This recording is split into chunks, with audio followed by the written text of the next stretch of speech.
தமிழக வெற்றி கழக அரசு ஒரு பெரிய பெரும்பான்மையை நிரூபித்து ஆட்சியை தக்க வைத்துக் கொண்டது. அதில் நிறைய விளைவுகளை பார்க்கின்றோம். அதிமுகவுடைய ஒரு தரப்பு, குறிப்பாக எஸ்பி வேலுமணி தலைமையிலான 25 முதல்வரின் முதல்வருக்கு ஆதரவாக, தமிழக வெற்றி கழக அரசுக்கு ஆதரவாக வாக்களித்திருக்க திரு எடப்பாடி பழனிசாமி மற்றும் அவரோடு 22 பேர் இந்த அரசுக்கு எதிராக வாக்களித்திருக்கிறார்கள். ஆக ஒரு பெரிய பரபரப்பு, ஒரு பெரிய பிரச்சனை அதிமுகவுடைய சட்டமன்ற குழு இரு கூறாக பிரிந்து உருவாகி இருக்கிறத நம்ம பார்க்கின்றோம். திரு எடப்பாடி பழனிசாமி அவர்கள் பேசினார். இந்த அரசுக்கு எதிராக வாக்களிக்க போறோம் என்று சொன்னார். அவரை தொடர்ந்து பேச திரு எஸ்பி வேலுமணி அனுமதிக்கப்பட்டார். அது பெரிய சர்ச்சையாக வெடித்தது. திரு எடப்பாடி பழனிசாமி அவர்களும் மற்ற அதிமுக அவரது ஆதரவாளர்களும் சட்டமன்ற உறுப்பினர்கள்லாம் அமளி துமளியில் ஈடுபட்டார்கள். பரபரத்தது இந்த விவகாரத்தில் சட்டமன்றம். திரு எடப்பாடி பழனிசாமி அவருடைய உரையில் ஆற்றிய சில விஷயங்கள் ரொம்ப முக்கியமானது. அவையில் நடந்தது என்ன, காட்சிகளாக உரைகளாக கேட்போம். இன்னைக்கு எனக்கு கிடைத்த தகவல் அது உண்மையா தவறா என்று எனக்கு தெரியாது. இருந்தாலும் பதிவு செய்ய வேண்டியது என்னுடைய கடமை. இன்றைக்கு ஒரு சிலருக்கு ஆசை வார்த்தைகளுக்கு வெளிப்படையாக தகவல் பரவி கொண்டிருக்கின்றது. அந்த தகவல் பல பேருக்கு அமைச்சர் கொடுக்கின்றேன், பல பேருக்கு வாரி தலைவர் கொடுக்கின்றேன் என்றெல்லாம் ஆசை வார்த்தை அளித்து ஆளுங்கட்சியில் இடம்பெற செய்வதாக பரவலான செய்தி. அதற்கு தாங்கள் இடமளிக்க வேண்டாம் என்று கேட்டுக்கொள்கின்றேன். நீங்கள் தூய்மையான ஆட்சி நடத்துவதாக நீங்கள் குறிப்பிட்டீர்கள், வெளிப்படையான ஆட்சி நடத்துவதாக குறிப்பிட்டீர்கள். அந்த எண்ணத்திலிருந்து புரளாமல் நீங்கள் நடப்பீர்கள் என்று நாங்கள் நம்புகிறோம். ஏனென்றால் நான் ஒரு பொதுச்செயலாளர் என்ற முறையிலே நான் ஆட்சி செய்கின்ற பொழுது பல்வேறு பிரச்சனைகளை நான் சந்தித்திருக்கின்றேன். முதலிலே வறட்சி, பிறகு புயல், கொரோனா, பிறகு பல்வேறு சங்கடங்கள், இதையெல்லாம் சந்தித்துத்தான் நாங்கள் இந்த நிலைக்கு வந்திருக்கின்றோம். சாதாரண குடும்பத்தில் பிறந்த ஒருவன், இன்றைக்கு விவசாய குடும்பத்தில் பிறந்த ஒருவர் 4 ஆண்டு காலம் சிறப்பான ஆட்சி கொடுத்திருக்கின்றோம்.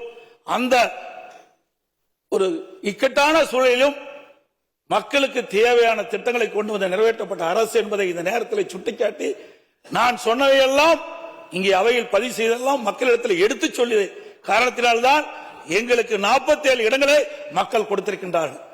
ஆகவே அனைத்து இந்திய அண்ணா திராவிட முன்னேற்ற கழக எப்பொழுதும் மக்களுக்காக சேவை செய்கின்ற இயக்கம். ஆளுங்கட்சியாகவும் சரி, எதிர்கட்சியாகவும் சரி, நான் கடந்த காலத்திலே 5 ஆண்டு காலம் எதிர்கட்சியாக இருக்கின்ற பொழுதும் இதைத்தான் நாங்கள் வலியுறுத்தினோம். இன்னைக்கு மக்களுடைய பிரச்சனையை முன்வைப்புதான் எங்களுடைய நிலை. ஒரு விளக்கு ரொம்ப நேரம் எரிந்து கொண்டிருக்கின்ற பொழுது அது மங்களாக எரியும், அப்பொழுது தூண்டி வருகின்ற பிரகாசம் எரியும். அதே போல இன்றைக்கு அரசாங்கத்திற்கு இன்றைக்கு மக்களுடைய பிரச்சனையை கொண்டு வந்து அந்த பிரச்சனையை தீர்க்கின்ற கட்சியாகத்தான் அனைத்து இந்திய அண்ணா திராவிட முன்னேற்ற கழகம் இருக்கும். எங்களுக்கு எதிரி கட்சி இல்ல, எதிர்கட்சி என்ற நிலைப்பாட்டில் தான் நாங்கள் எப்பொழுதும் இருப்போம். எங்களுடைய தலைவர்கள் அந்த பாதையைத்தான் எங்கள் வழிவகுத்து சென்று கொண்டிருக்கின்றார்கள் என்பதை இந்த நேரத்தில் பதிவு வைத்து, மாண்புமிகு முதலமைச்சர் அவர்கள் கொண்டு வந்த தீர்மானத்தை நாங்கள் எதிர்க்கின்றோம். அனைத்து இந்திய அண்ணா திராவிட முன்னேற்ற கழக உறுப்பினர்கள் அனைவரும் எதிர்த்துத்தான் வாக்களிப்பார்களா என்பதை தெரிவித்து அமர்கின்றேன்.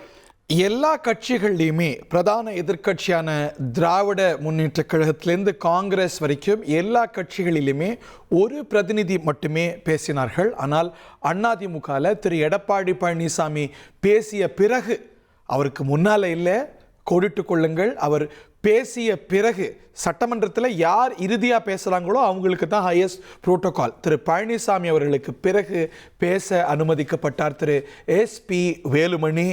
பெரிய அமளி துமளியை அது உருவாக்கியது. அந்த காட்சிகளை நீங்களே பாருங்களேன். அதிமுக சட்டமன்ற உறுப்பினர்களுக்கு வாக்களித்த மக்களுக்கு நன்றியை தெரிவித்துக் கொண்டு, என்னுடைய அதே போல மாண்பு உறுப்பினர் உட்காருங்க.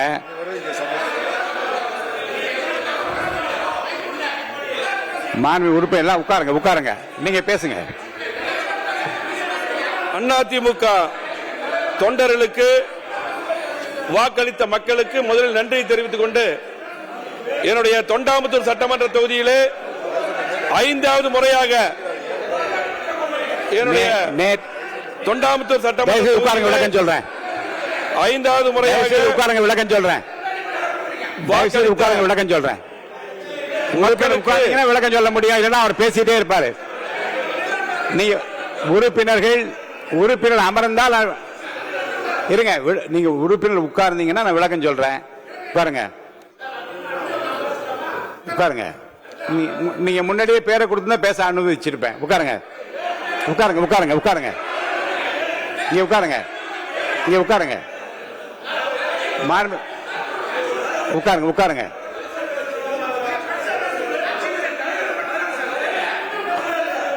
அப்படி மரபு இல்லைங்க. ஒரே கட்சியில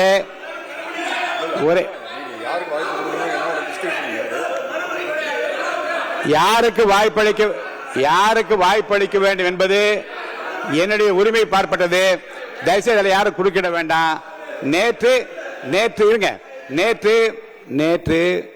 பேரவைத் தலைவர் துணைத் தலைவர் தேர்தல் நடந்த போது பாராட்டி பேசியவர்களிலே அவர் இருந்தார்.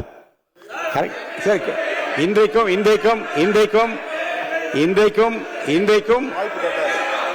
அவர் வாய்ப்பு கேட்டிருக்கிறார், வாய்ப்பு தரப்பட்டிருக்கிறது. இப்போ உங்கள் கட்சியின் சார்பிலே இருங்க, உங்கள் கட்சியின் சார்பிலே உட்காருங்க. தயவுசெய்து உட்கார்ந்தீங்கன்னா நான் விளக்கமா சொல்ல முடியும். உட்காருங்க. நீங்க தான் பேசிட்டீங்க. முதல்ல உட்காருங்க. நீங்க முதல்ல உட்காருங்க. நீங்க இல்ல உட்காருங்க. தயவுசெய்து உட்காருங்க. நீங்க தான் நான் பேச முடியாது இல்லையா? உட்காருங்க, தயவுசெய்து உட்காருங்க. நான் சொல்றேன், நீங்கள் பேசுகிற போது உங்கள் கட்சியின் சார்பிலே கொஞ்சம் அமைதியா இருங்க. உங்கள் கட்சியின் சார்பிலே தேர்தலில் எவ்வளவு இடங்கள் கிடைத்தது, எவ்வளவு வாக்குகள் கிடைத்தது, எத்தனை சதவீதம் கிடைத்தது, எத்தனை பேர் உறுப்பினராக இருக்கின்றார்கள், எல்லோரும் ஒரு அணியில் இருக்கிறோம் என்றெல்லாம் பேசினீர்கள். இப்போது உங்கள் கட்சியின் சார்பில் ஒரு உறுப்பினர் பேச விருப்பம் தெரிவிக்கிற போது அவர் அனுமதிக்கிற உரிமை எனக்கு இருக்கிறது. அவர் அனுமதித்திருக்கிறேன். அதை நீங்கள் சொல்லுவது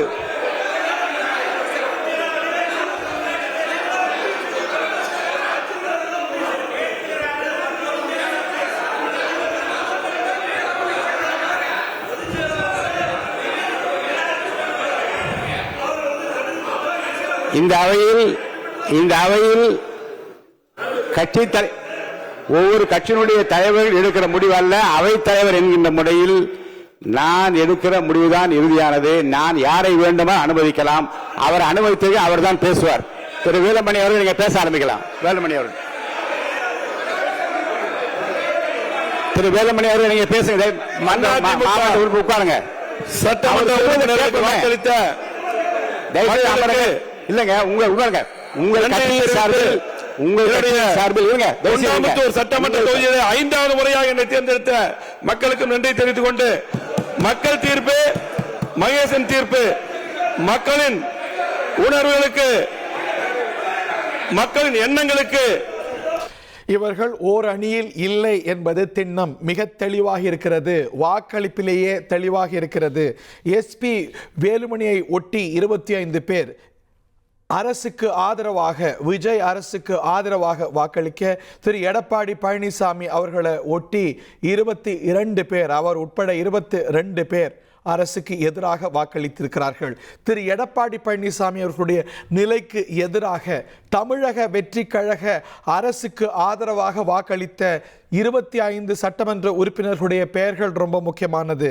எஸ்பி வேலுமணி, ஹரி, முன்னாள் அமைச்சர் காமராஜ், முன்னாள் அமைச்சர் KP அன்பழகன், திரு இசக்கி சுப்பையா, சத்யபாமா, மரகதம் குமரவேல், மரகதம் வெற்றிவேல், இந்நாள் புதிய சட்டமன்ற உறுப்பினர் ஆதவர்ஜுனாவுடைய மாமியார் லீமா ரோஸ், சுகுமார், சேகர், திலீபன், நட்ராஜ், முன்னாள் அமைச்சர் நத்தம் விஸ்வநாதன், அவர் அதிமுகவுடைய துணை பொதுச் செயலாளரும் கூட, மோகன், ரவி மனோகரன், ராகேஷ், MR விஜயபாஸ்கர் முன்னாள் அமைச்சர் KC வீரமணி, ஜெயக்குமார், ஹரிபாஸ்கர், முன்னாள் அமைச்சர் C விஜயபாஸ்கர், அருண்மொழி வர்மன், திரு CV சண்முகம், முன்னாள் அமைச்சர் பாலகிருஷ்ண ரெட்டி, முன்னாள் அமைச்சர் ஆகியோர் எஸ்பி வேலுமணியுடைய நிலைப்பாட்டை ஒட்டி அவர் உட்பட 25 பேர் தமிழக வெற்றிக் கழக அரசுக்கு ஆதரவாக வாக்களித்திருக்கிறார்கள்.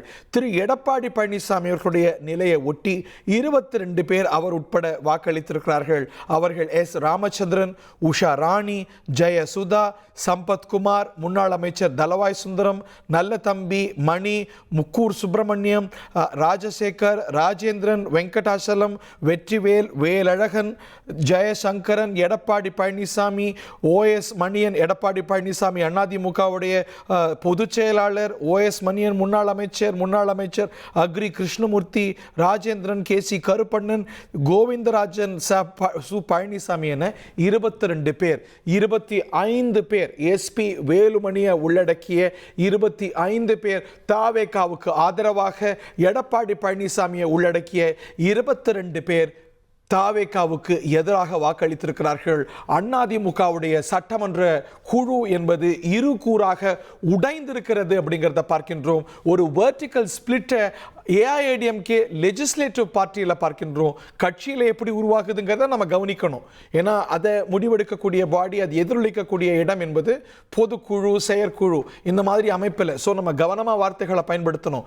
அதிமுகவுடைய சட்டமன்ற குழு செங்குத்தாக உடைந்திருக்கிறது என்பதை பார்க்கின்றோம். 25 பேர் எஸ்பி வேலுமணி தலைமையில் ஒரு புறம், எடப்பாடி பழனிசாமி தலைமையில் 22 பேர் என செங்குத்தாக அதிமுக ஒரு வெர்டிக்கல் ஸ்பிளிட்டை தமிழ்நாடு சட்டமன்ற குழுவில் சந்தித்திருக்கிறது அப்படிங்கிற மிகப்பெரிய செய்தியை பார்க்கின்றோம். இதனது சட்ட விளைவுகள், அரசியல் விளைவுகள் வரக்கூடிய மணி நேரங்களில், வரக்கூடிய நாட்களில், ஏன் வரக்கூடிய ஆண்டுகளிலேயே தமிழ்நாட்டு அரசியலில் மிகப்பெரிய விளைவுகள் கொண்டிருக்கும். உங்கள் தந்திவன் தொலைக்காட்சியில் ரகசிய சிநேகிதியே தினமும் இரவு 8 மணிக்கு காண தவறாதீர்கள்.